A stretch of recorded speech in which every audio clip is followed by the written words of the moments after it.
Bonjour chers amis, je suis de retour et c'est avec un grand plaisir que je vous retrouve, je l'espère, en bonne santé physique et mentale.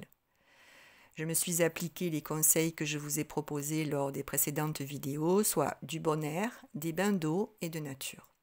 Et je reviens donc sereine, détachée des problèmes ambiants.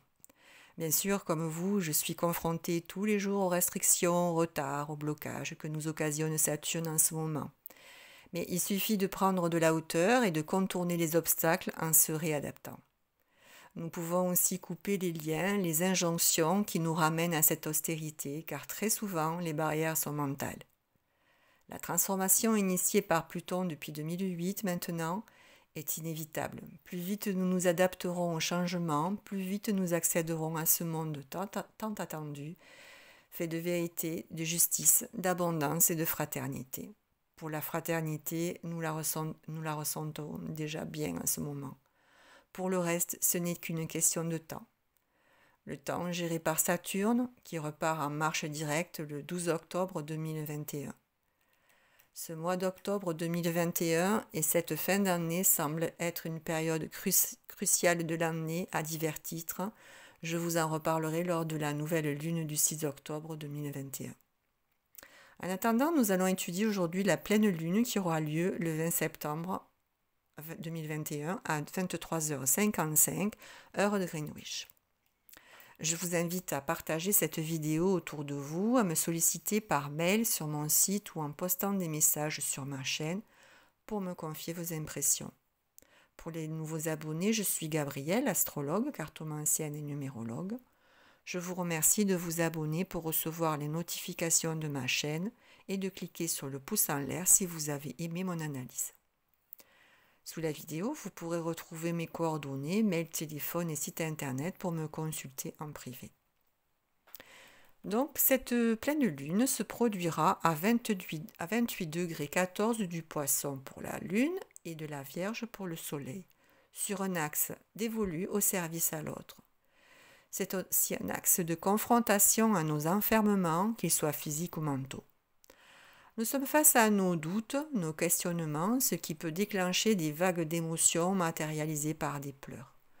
Nous devons éviter le repli sur soi, nous ne pouvons pas tout maîtriser, apprenons le détachement et le déconditionnement. Le couple solilunaire se trouve à la toute fin de leurs signes respectifs. On peut y voir là la fin d'un cycle et une période de moisson, de récolte. À vous de voir en fonction des maisons traversées dans votre thème le secteur qui va vous concerner. Le Soleil conjoint à Mars, trigone à Pluton, et la Lune conjointe en Neptune, sextile à Pluton. Il y a un calme et une grande sérénité dans ces aspects. Pluton apporte la transformation profonde, anxiogène, et pourtant, nous, le peuple représenté par la Lune, nous nous adaptons avec confiance à un nouveau rythme de vie. Ici encore, Neptune nous aide à nous laisser porter par nos intuitions, à improviser. Même avec du désordre, nous nous équilibrons dans des situations compliquées. Nous faisons partie d'un grand tout, nous nous unissons, c'est de l'ordre du divin.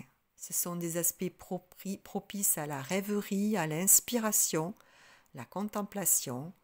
Ils ouvrent nos consciences. Le Soleil conjoint à Mars trigone à Saturne, bien que Saturne soit rétrograde, ces aspects sont constructifs. Deux objectifs trouveront la réussite à long terme si nous usons de ténacité, de volonté. Nous devons d'agir même si c'est difficile d'avancer pour le moment. Mars est en exil dans la Balance, il ne combat donc pas de face mais en douceur. Il n'est pas du tout à l'aise avec les conflits. Donc un conseil de la mesure et de la médiation dans vos actions. Nous avons le carré hanté explosif en signe fixe qui relie Uranus, Vénus et Saturne. Vénus en exil en Scorpion apporte des crises graves qui trament en sous-marin. Des crises, des manipulations, des transformations d'ordre relationnel mais aussi financier. Globalement, il y a une remise en cause de nos valeurs. Attention aux coups de foudre qui ne tiendront pas dans la durée, car la situation manque d'esprit critique. Pour d'autres, il y a un sentiment de frustration dans une relation. On ne voit pas le but de cette relation. Ici aussi, attendre la marche directe de Saturne pour prendre des décisions. Il y a aussi le risque de fortes fluctuations sur les marchés financiers avec un possible krach boursier à voir. Mercure carré Pluton et trigone à Jupiter, malgré des situations compliquées qui apportent des angoisses et exacerbent notre système nerveux, des réponses juridiques viennent apporter des solutions. La justice et la vérité arrivent. Si vous êtes dans des situations compliquées, faites appel à l'aide d'un homme de loi ou un organisme juridique. Là est la clé de votre salut. Mercure entamera sa rétrogradation le 28 septembre et pour 3 semaines, outre les problèmes de retard dans les communications, de locomotion, les quiproquos, les grèves, les appareils qui tombent en panne, les rendez-vous manqués de notre vie quotidienne, il est prudent de ne pas s'engager dans une affaire commerciale, de faire de gros achats. Vous pouvez consulter, négocier, discuter pour ensuite, lors de la reprise de la marche avant de Mercure et de Jupiter le 19 octobre 2021, vous engager de façon pérenne et sécure. En conclusion, la période à venir est encore jusqu'à la prochaine lunaison un moment d'isolement, de repli sur soi, d'introspection au cours duquel nous devons compter sur nos propres forces pour amorcer une nouvelle construction, sachant que la réussite ne viendra qu'au prix de longs efforts, réclamant de nous organisation, discipline et résistance face aux limites et contraintes. Si nous adoptons cette posture de persévérance, nous tiendrons en échec les tentatives de déstabilisation de nos vies matérielles. Les vérités, des révélations sur le pouvoir et l'argent nous attendent.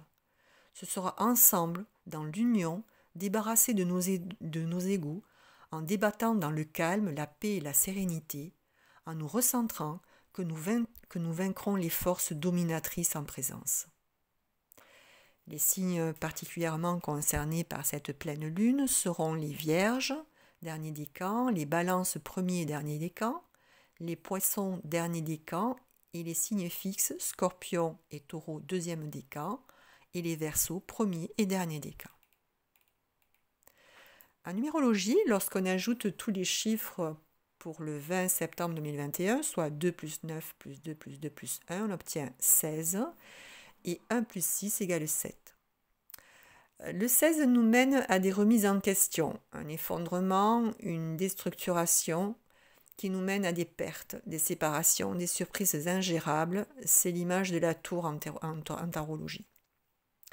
Un événement imprévisible vient apporter le chaos dans nos vies. On passe par le 20, le jugement, qui augure d'un message, une prise de parole, un entretien qui va être claironné et arriver aux oreilles du monde, de façon surprenante, mais pour le bien du monde. Puis par le 9, ce sera l'annonce de la fin d'un cycle, peut-être venant de l'étranger. En tout cas, nous aurons accès à la connaissance. Nous sommes invités à une vie intérieure intense afin de développer notre intuition et ainsi répondre à nos questionnements. Je vous remercie de m'avoir écouté jusque-là. Je vous retrouve pour l'étude de la nouvelle lune du 6 octobre 2021. Je vous souhaite une très belle quinzaine en résistance.